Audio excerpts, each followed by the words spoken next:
Hello বন্ধুরা, সবাই কেমন আছো? আবারও একটা নতুন ভিডিও নিয়ে চলে এসেছি বহুদিন বাদে। তো আজকে আমি ব্রেকফাস্টে স্যান্ডউইচ বানিয়েছিলাম, তো সেটাই তোমাদের সাথে শেয়ার করছি। তো স্যান্ডউইচ বানানোর জন্য আমি শসা, টমেটো, পেঁয়াজ কুচি কুচি করে কেটে নিয়েছি।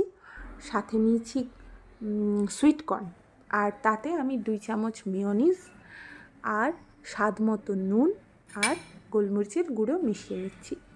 এখানে আমরা ক্যাপসিকামও ইউজ করতে পারি, আমি ক্যাপসিকামও দিয়েছি।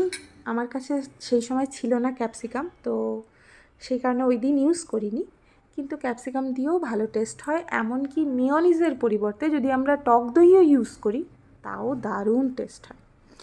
তো এই বাটার লাগিয়ে আমি পাউরুটিটা দিয়ে প্যানে বাটার দিয়ে ওটাকেও সেঁকে নেব আর মিশ্রণটা দিয়ে দেব।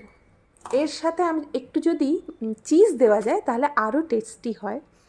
তো সেদিন আমার কাছে চিজ ছিল না, তো এর জন্য চিজটা দেওয়া হয়নি। তোমরা চিজ দিয়ে একবার ট্রাই করো আর জানিও কেমন লেগেছে। আর অবশ্যই দই দিয়েও ট্রাই করো, ওটা হেলদি হয়। তো এইভাবে আমি পাউরুটিটা সেঁকে নেব 2 পিঠ লাল লাল করে। পাউরুটিটা আমি ব্রাউন ব্রেড নিয়েছি, আর এই স্যান্ডউইচ খেতে এত টেস্টি হয় যে আমি বলতে গেলে ব্রেকফাস্টেও খাই, কখনো কখনো ডিনারেও খেয়ে নিই, এত ভালো লাগে আমার। তো যাই হোক, এটা আজকের ব্রেকফাস্ট ছিল। তোমরা অবশ্যই বাড়িতে ট্রাই করো আর জানিও কমেন্টে যে কেমন হয়েছে।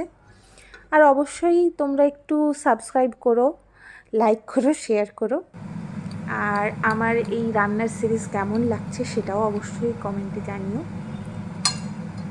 তো স্যান্ডউইচটা আমি মাঝখান থেকে কেটে নিয়েছি, দেখো কি সুন্দর লাগছে।